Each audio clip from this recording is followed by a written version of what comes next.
आपण शुणुछंती रेडियो तोसाली आम माटीर स्वर। स्वागत। आज आम एक बहुत कौन कहती गभीर विषय भितर को जीवा। हाँ डेविड आर हॉकिन्स को पुस्तक letting go the pathway of surrender. हाँ लेटिंग गो बहुत चर्चित बही। यह कुहे किपरि आमे नकारात्मक भावना को माने छाड़ी दे पारिबा और शांति स्वाधीनता पाई पारिबा। एकदम। तेबे चलंतु एहार मूल कथा कौन टिके बुझिबा। निश्चय देखंतु हॉकिन्स जणे अभिज्ञ मनोचिकित्सक थिले आउ आध्यात्मिक गवेषक भी। हाँ तांको अनुभव से कहउचंती जे आमे जेते सब भावना को एमती चापी दिउ भितरे हाँ जहाँ आमे देखि न थाउ सेगुडा कहीं परे आम शरीर रे मनरे कष्ट दिए माने रोग हेउ कि मानसिक अशांति। ओहो आउ एहे आमर जो संभावना अछि ताकू भी कम कर दिए। अच्छा तांको मतरे प्रकृत मुक्ति ए भावना को कंट्रोल करिबारे नुहे ताइले केमती बरं ताकू पूरा सचेतन भावरे माने जानिकी अनुभव करी तापरे छाड़ी देबारे अछि समर्पण करि देबारे अछि। समर्पण ए जो शब्दटा आपण कहिले ए प्रक्रियाटा केमिति काम करे एहार माने कोन भावना को आमे ध्यान न देबा ना ना जमा भी नह बरं पूरा उल्टा एठी नजादार कथा कोन सेटा हॉकिन्स कहउछंती भावनारू मुक्ति पाई ताकू दमन करिबा माने चापिबा कि बदलेबा को चेष्टा करिबा सेटा रास्ता नुहे। अच्छा प्रकृत रास्ता हेउछि से भावनाटा जेमती अछि ताकू बिना कोनोसी विचार करी माने एटा भलो कि खराब न भाबी हाँ बिना प्रतिरोध करी ताकू पूरा अनुभव करिबा खाली अनुभव करिबा। एटा तो आमे साधारणतः जहा करू तार पूरा विपरीत लागुछि एकदम। अर्थात जेतेबेले आमको भीषण राग लागुछि किंबा बहुत दुख हेउछि सेतेबेले आमे चुप थाई बसी ताकू खाली फील करिबा। हाँ चित्कार करिबा बदलरे किंबा फिल्म देखि मन भुलेबा बदलरे। हाँ एक्जाक्टली सैया देखंतु आमे साधारणतः तीनटा काम करू सप्रेशन माने जानी सुनी चापी देबा। हाँ रिप्रेशन माने अजाणतारे भीतर को चली जीवा आमे जानी भी पारुनु। अच्छा आउ एक्सप्रेशन माने बाहर देखैबा जिमती रागरे चित्कार करिबा। हाँ हॉकिन्स कहउछंती एक चतुर्थ पंथा अछि सरेंडर बा समर्पण इथरे किछि करिवार नाही किछि न करिबा माने बाह्य क्रिया किछि नाही केवल भीतरे जहा चालीछि सेही भावनाटा को शरीर रे अनुभव करिबा ताकू रहिबा को देबा आ देखिबा जे से धीरे धीरे तार शक्ति हरै दउछि जेमती आसीथिला सेमती चाली जीवो। गोटे उदाहरण देई बुझेबे। निश्चय धरंतु राग आसिला चित्कार करिबा बदलरे बा निजको दोष देबा बदलरे केवल आखि बंद करी किमा एमती भी निजको कहिबा हाँ मु एबे राग अनुभव करूछि हाँ मु एई अनुभवटाकू मो शरीर रे अनुभव करूछि बस किछि समय पाई सेई अनुभव सह रहिबा ताकू ठेलिबानी कि धरी रखिबानी। बुझिले टिके अभ्यास दरकार हब निश्चय। हाँ अभ्यास तो निश्चय दरकार। ठीक अछि ताहले एही जो समर्पण कथा कहिले एटा कोन खाली से मुहूर्तरे टिके शांति दिए ना एहार किछि दीर्घम्याधी प्रभाव अछि आम भितरे किछि बड़ परिवर्तन आनी। मु सुनिछि हॉकिन्स चेतनार स्तर विषय भी कहिछंती। एकदम बहुत भला पॉइंट को आसिले एटा केवल सामयिक आराम नए यह गभीर स्तर रे काम करे।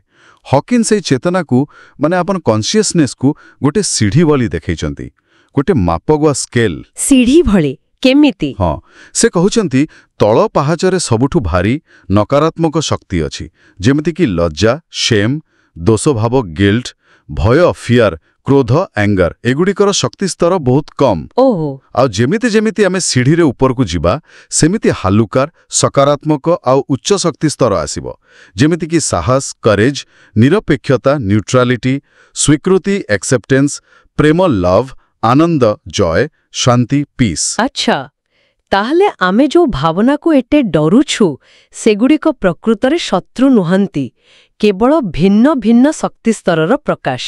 एक्जाक्टली सेया आउ सबुठु गुरुत्वपूर्ण कथा हैला एई समर्पण प्रक्रिया। हाँ आमको एई सीढ़ी रे तळु ऊपर को जिबारे सहाय्य करे। सतरे केमिति देखंतु जेतेबेला आमे गोटे निम्न स्तरर भावना को धरंतु भय ताकू धरी रखुछु ताकू प्रतिरोध करूछु सेतेबेले आमे सेई निम्न शक्ति स्तर रे अटकी जाउछु। हाँ ठीक किंतु जेतेबेले आमे ताकू समर्पण करूछु ମାନେ ଅନୁଭବ କରି ଛାଡ଼ି ଦେଉଛୁ ସେତେବେଳେ ଆମେ ସେଇ ଭାରୀ ଶକ୍ତିକୁ ମୁକ୍ତ କରିଦେଉଛୁ। ଆଚ୍ଛା। ଫଳରେ ଆମେ ସ୍ୱାଭାବିକ ଭାବରେ ଟିକେ ଉପର ସ୍ତରକୁ ଉଠି ଯାଉଛୁ, ହୁଏତ ସାହସ ସ୍ତରକୁ ନହେଲେ ସ୍ୱୀକୃତି ସ୍ତରକୁ। ଏହା ଆମର ସାମଗ୍ରିକ ଶକ୍ତି ବଢ଼ାଏ, ଜୀବନର ଗୁଣବତ୍ତା ବଢ଼ାଏ। ବାଃ, ଏଇଟା ବାସ୍ତବରେ ଗୋଟେ ପୁରା ନୂଆ ଦୃଷ୍ଟିକୋଣ। କିନ୍ତୁ ଆମେ ସାଧାରଣତଃ ଯାହା କରୁ, ମାନେ ନକାରାତ୍ମକ ଭାବନା ଆସିଲେ ତା ସହ ଲଢ଼େଇ କରୁ। ହଁ, ବହିରେ ଗୋଟେ ଜାଗାରେ ଅଛି, ପ୍ରତିରୋଧ ହିଁ ଦୁଃଖର କାରଣ। ଏହାର ମାନେ କ'ଣ? ହଁ, ଏଇଟା ବହୁତ ଗୁରୁତ୍ୱପୂର୍ଣ୍ଣ କଥା। ଦେଖନ୍ତୁ, ହକିନ୍ସ କହୁଛନ୍ତି ଭାବନା ନିଜେ ଯେତିକି କଷ୍ଟ ଦିଏ ତାଠୁ ବେଶୀ କଷ୍ଟ ଦିଏ ସେଇ ଭାବନା ପ୍ରତି ଆମର ପ୍ରତିରୋଧ, ଆମର ଲଢ଼େଇ। ଯେମିତି ଆମେ କୌଣସି ଚିନ୍ତା ନ କରିବାକୁ ଯେତେ ଚେଷ୍ଟା କରୁ ସେଇ ଚିନ୍ତାଟା ସେତେ ବେଶୀ ମନକୁ ଆସେ ନା? ହଁ ହଁ, ସେମିତି ହୁଏ। ସେଇଆ, ହକିନ୍ସଙ୍କର ଗୋଟେ ପ୍ରସିଦ୍ଧ ଉକ୍ତି ଅଛି, ହ୍ୱାଟ୍ ୱି ରେଜିଷ୍ଟ ପରସିଷ୍ଟସ୍। ଓହୋ, ଯାହାକୁ ଆମେ ପ୍ରତିରୋଧ କରୁ ତାହା ତିଷ୍ଠି ରହେ। ଏକ୍ଜାକ୍ଟଲି। ତାକୁ ଯେତେ ଦବେଇବାକୁ ଚେଷ୍ଟା କରିବା ସେ ସେତେ ଶକ୍ତି ପାଇବ ଆଉ ଆମକୁ ହଇରାଣ କରିବ। ସମର୍ପଣ କରିବା ମାନେ ହେଉଛି ସେଇ ଲଢ଼େଇଟାକୁ ବନ୍ଦ କରିଦେବା। ହଉ, ତୁ ଅଛୁ ତ ଠିକ୍ ଅଛି, ରହ, ଏମିତି। ବୁଝିଲି। ଏଇଟା ସହ ଆଉ ଗୋଟେ କଥା ବି ଜଡ଼ିତ, ଯେ ଭାବନାଗୁଡ଼ିକ କୁଆଡ଼େ କେବଳ ଗତିଶୀଳ ଶକ୍ତି, ଏନର୍ଜି ଇନ୍ ମୋସନ୍। ଏଇଟା ଟିକେ ବୁଝେଇବେ? ହଁ, ବହୁତ ସୁନ୍ଦର କଥା। ଭାବନାକୁ ଯଦି ଆମେ ମୂଳ ସ୍ତରରେ ଦେଖିବା, ଏଗୁଡ଼ିକ କ'ଣ? କେବଳ ଶକ୍ତି, ଏନର୍ଜି। ଶକ୍ତି। ହଁ, ଆଉ ଏହି ଶକ୍ତିର ସ୍ୱଭାବ ହେଉଛି ପ୍ରବାହିତ ହେବା, ମୋସନ୍। ତେଣୁ ଇମୋସନ୍ ମାନେ ଏନର୍ଜି ଇନ୍ ମୋସନ୍। ଆଚ୍ଛା, ବଢ଼ିଆ ତ। ଯେତେବେଳେ ଆମେ ଏହି ଶକ୍ତିକୁ, ଏହି ଭାବନାକୁ ବିନା ପ୍ରତିରୋଧରେ ଅନୁଭବ କରୁ, ଏହା ଆମ ଶରୀର, ଆମ ମନ ଭିତର ଦେଇ ପ୍ରବାହିତ ହୁଏ, ଆଉ ଶେଷରେ ଚାଲିଯାଏ। ପାଣିର ସ୍ରୋତ ଭଣି କହିପାରନ୍ତି। କିନ୍ତୁ ଯେତେବେଳେ ଆମେ ତାକୁ ପ୍ରତିରୋଧ କରୁ, ନା ମୁଁ ଏମିତି ଅନୁଭବ କରିବିନି, ବା ତାକୁ ଚାପି ଦେଉ, ସେତେବେଳେ କ'ଣ ହୁଏ? ସେ ଅଟକିଯାଏ। ହଁ, ସେ ଶକ୍ତିର ପ୍ରବାହ ଅଟକିଯାଏ। ଗୋଟେ ଶକ୍ତି ଅବରୋଧ ବା ଏନର୍ଜି ବ୍ଲକ୍ ତିଆରି ହୁଏ। ଆଉ ଏହି ଯେଉଁ ଜମା ହିଁ ରହିଲା ଶକ୍ତି, ଏହା ହିଁ ପରେ ଶାରୀରିକ କିମ୍ବା ମାନସିକ ସମସ୍ୟା ରୂପେ ଦେଖାଦିଏ। ବାପ୍ରେ। କିନ୍ତୁ ଭଲ ଖବର ହେଉଛି ଆମ ପାଖରେ ସବୁବେଳେ ଚୟନ କରିବାର ଶକ୍ତି ଅଛି, ପାୱାର ଅଫ୍ ଚଏସ୍। କେମିତି? ଆମେ ବାଛିପାରିବା, ଆମେ ସେହି ଭାବନା ସହ ଲଢ଼ିବା, ନା ତାକୁ ଦମନ କରିବା, ନା ତାକୁ ପ୍ରକାଶ କରି ଅନ୍ୟକୁ କଷ୍ଟ ଦେବା, ନା ଆମେ ସମର୍ପଣର ରାସ୍ତା ବାଛିବା। Choice is always hours. ଏଇଟା ବହୁତ ଶକ୍ତି ଦେଉଛି ଶୁଣିବାକୁ। ଏହା ସହିତ ଆଉ ଗୋଟେ ବିଷୟ ବି ବହିରେ ଅଛି, ଆସକ୍ତି ଓ ଆଶା ଛାଡ଼ିବା, ଲେଟିଂ ଗୋ ଅଫ୍ ଆଟାଚମେଣ୍ଟସ୍ ଆଣ୍ଡ ଏକ୍ସପେକ୍ଟେସନ୍ସ। ଏହାର କ'ଣ ଭୂମିକା ଏଥିରେ? ହଁ, ଏଇଟା ବି ବହୁତ ଜରୁରୀ। ଦେଖନ୍ତୁ, ଆମର ଅନେକ ନକାରାତ୍ମକ ଭାବନା, ଯେମିତିକି ନିରାଶା, ହତାଶା, କ୍ରୋଧ, ଏଗୁଡ଼ିକୁ କାହିଁକି ଆସେ? କାହିଁକି? କାରଣ ଯାହା ବାସ୍ତବରେ ଘଟୁଛି ସେଇଟା ଆମର ଆଶା ସହିତ ମେଳ ଖାଉନି। ଆମେ ଭାବିଥିଲୁ ଏମିତି ହେବ, କିନ୍ତୁ ହେଲା ଅନ୍ୟ କିଛି। ହଁ, ଠିକ୍। ଆମେ କୌଣସି ଗୋଟେ ଫଳାଫଳ ପ୍ରତି କିମ୍ବା କୌଣସି ବ୍ୟକ୍ତି ପ୍ରତି କିମ୍ବା କୌଣସି ବିଶ୍ୱାସ ପ୍ରତି ଏତେ ଆସକ୍ତ ହେଇଯାଉ ଯେ ଯେତେବେଳେ ସେଇଟା ମିଳୁନି ବା ବଦଳି ଯାଉଛି, ଆମକୁ କଷ୍ଟ ହେଉଛି। ହଁ, ଏମିତି ତ ହୁଏ। ତେଣୁ ସମର୍ପଣ କେବଳ ସେଇ କଷ୍ଟଦାୟକ ଭାବନାକୁ ଛାଡ଼ିବା ନୁହେଁ, ବରଂ ସେଇ ଭାବନାର ମୂଳରେ ଥିବା ଆସକ୍ତିକୁ ଆଉ ସେଇ ଅବାସ୍ତବ ଆଶାକୁ ମଧ୍ୟ ଛାଡ଼ିବାରେ ସାହାଯ୍ୟ କରେ। ମାନେ ଯାହା ହେଉଛି ତାକୁ ସେମିତି ଗ୍ରହଣ କରିବା। ହଁ, ଜୀବନ ଯେମିତି ଅଛି ତାକୁ ସେମିତି ଗ୍ରହଣ କରିବା। It is what it is. ଏହି ଭାବନାକୁ ଆଣିବାରେ ସମର୍ପଣ ସାହାଯ୍ୟ କରେ। ଫଳରେ ଆମେ ବହୁତ ଅଯଥା କଷ୍ଟରୁ ବଞ୍ଚିଯାଉ। ବାଃ, ତେବେ ଏହି ସବୁ କଥାକୁ ଯଦି ଆମେ ଏକାଠି କରି ଦେଖିବା, ଯଦି ଜଣେ ନିୟମିତ ଭାବେ ଏହି ସମର୍ପଣର ଅଭ୍ୟାସ କରେ, ତେବେ ତାର ମୁଖ୍ୟ ଲାଭ କ'ଣ ହେବ? ବହୁତ ଲାଭ ଅଛି। ସବୁଠୁ ବଡ଼ ଲାଭ ହେଉଛି ଭାବନାତ୍ମକ ସ୍ୱାଧୀନତା, ଇମୋସନାଲ ଫ୍ରିଡମ୍।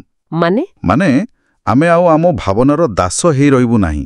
ଭାବନା ଆସିବ, ଯିବ, ଆମେ ତା ଦ୍ୱାରା ପରିଚାଳିତ ହେବା ନାହିଁ। ଆଚ୍ଛା, ଆଉ ଦ୍ୱିତୀୟରେ, ଯେମିତି କହିଲି, ଆମ ଭିତରେ ଯେଉଁ ଚାପି ହେଇ ରହିଥିବା ନକାରାତ୍ମକ ଶକ୍ତି ଅଛି, ସେଗୁଡ଼ିକ ମୁକ୍ତ ହେବାକୁ ଲାଗିବ। ଫଳରେ ଆମର ସାମଗ୍ରିକ ଶକ୍ତିସ୍ତର ବଢ଼ିବ, ଆମକୁ ଅଧିକ ସତେଜ, ଅଧିକ କାର୍ଯ୍ୟକ୍ଷମ ଲାଗିବ। ହଁ, ଏଇଟା ଦରକାର। ତୃତୀୟରେ, ଏହାର ପ୍ରଭାବ ଆମ ସମ୍ପର୍କ ଉପରେ ପଡ଼ିବ। ଯେତେବେଳେ ଆମେ ନିଜ ଭିତରେ ଅଧିକ ଶାନ୍ତ ଅଧିକ ସ୍ୱୀକାର ଭାବରେ ରହିବା ଆମର ବାହ୍ୟ ସମ୍ପର୍କଗୁଡ଼ିକ ମଧ୍ୟ ସୁଧୁରିବ। ବହୁତ ଭଲ କଥା। ଆଉ ଶେଷରେ ସାମଗ୍ରିକ ଭାବେ ଜୀବନରେ ଅଧିକ ଶାନ୍ତି ଅଧିକ ଆନନ୍ଦ ଆଉ ଗୋଟେ ପ୍ରକାରର କ'ଣ କହନ୍ତି ସ୍ୱୀକୃତି ଭାବ ଆସିବ। ଜୀବନ ସହ ଲଢ଼ାଇ କମିଯିବ। ବହୁତ ବଢ଼ିଆ ଲାଗିଲା ଶୁଣିକି। ତେବେ ଆଜିର ଏହି ପୁରା ଆଲୋଚନାରୁ ଯଦି ଗୋଟିଏ ମୁଖ୍ୟ କଥା ନେବାକୁ ହୁଏ ତାହା ହେଉଛି ଯେ ଆମ ଭାବନା ସହ ଲଢ଼େଇବା କିମ୍ବା ତାକୁ ଚାପି ରଖିବା ପରିବର୍ତ୍ତେ ତାକୁ କେବଳ ସ୍ୱୀକାର କରି ତାକୁ ଅନୁଭବ କରି ଆଉ ତାପରେ ତାକୁ ଯିବାକୁ ଦେବା ବା ସମର୍ପଣ କରିବା। ଏହାଦ୍ୱାରା ହିଁ ପ୍ରକୃତ ଆଭ୍ୟନ୍ତରୀଣ ଶାନ୍ତି ଆଉ ମୁକ୍ତିର ରାସ୍ତା ଖୋଲିବ। ଏକଦମ ସଠିକ ସାରାଂଶ। ଆଉ ଗୋଟେ କଥା ମନେ ରଖିବା ଦରକାର, ଏଇଟା ଗୋଟେ ଦିନର କାମ ନୁହେଁ, ଏହା ଏକ ନିରନ୍ତର ଅଭ୍ୟାସ, ଏ ପ୍ରାକ୍ଟିସ। ହଁ ଠିକ୍। ଏଥିପାଇଁ କିଛି ବଡ଼ ଆୟୋଜନ ଦରକାର ନାହିଁ। କୌଣସି ବି ମୁହୂର୍ତ୍ତରେ ଯେତେବେଳେ ବି ମନକୁ କିଛି ନକାରାତ୍ମକ ଭାବନା ଆସୁଛି କେବଳ କିଛି କ୍ଷଣ ପାଇଁ ରହିଯାଇ ନିଜକୁ ପଚାରିବ ମୁଁ ଏବେ କ'ଣ ଅନୁଭବ କରୁଛି, ଆଉ ସେହି ଅନୁଭବଟାକୁ ବିନା ପ୍ରତିରୋଧରେ ବିନା ବିଚାରରେ ଶରୀରରେ କେଉଁଠି ଅନୁଭବ ହେଉଛି ତାକୁ ଟିକେ ଦେଖିବା। ତାପରେ ତାକୁ ଖାଲି ରହିବାକୁ ଦେବା। ତାକୁ ଧରି ରଖିବାର ଯେଉଁ ଇଚ୍ଛା ବା ଚାପ ତାକୁ ଟିକେ ଢିଲା କରିଦେବା। ଏଇ ଛୋଟ ପଦକ୍ଷେପ ବି ବହୁତ ଶକ୍ତିଶାଳୀ ହୋଇପାରେ। ଏଇଟା ଏକ ବହୁତ ଭଲ କଲ୍ ଟୁ ଆକ୍ସନ୍। ମାନେ ଶ୍ରୋତାମାନେ ଏଇଠୁ ଆରମ୍ଭ କରିପାରିବେ। ନିଶ୍ଚୟ। ବହୁତ ବଢ଼ିଆ।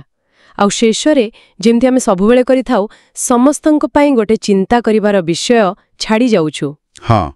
ଯଦି ଭାବନାଗୁଡ଼ିକ ବାସ୍ତବରେ କେବଳ ଶକ୍ତି ତେବେ ଟିକେ ଭାବି ଦେଖନ୍ତୁ ଏମିତି କେଉଁ ନିର୍ଦ୍ଦିଷ୍ଟ ଭାବନା ବା କେଉଁ ଆସକ୍ତିକୁ ଜଣେ ଏତେ ଜୋରେ ଧରି ରଖିଛି ଯେ ସେଥିପାଇଁ ନିଜର କେତେ ମୂଲ୍ୟବାନ ଶକ୍ତି ଅଯଥାରେ ବାନ୍ଧି ହୋଇ ରହିଯାଇଛି। ବହୁତ ଗଭୀର ପ୍ରଶ୍ନ।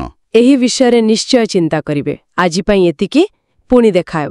ତେବେ ଏହି ଏପିସୋଡରୁ ଆପଣ କ'ଣ ଶିଖିଲେ ତଳେ କମେଣ୍ଟ ଲେଖି ଆମକୁ ଜଣାନ୍ତୁ।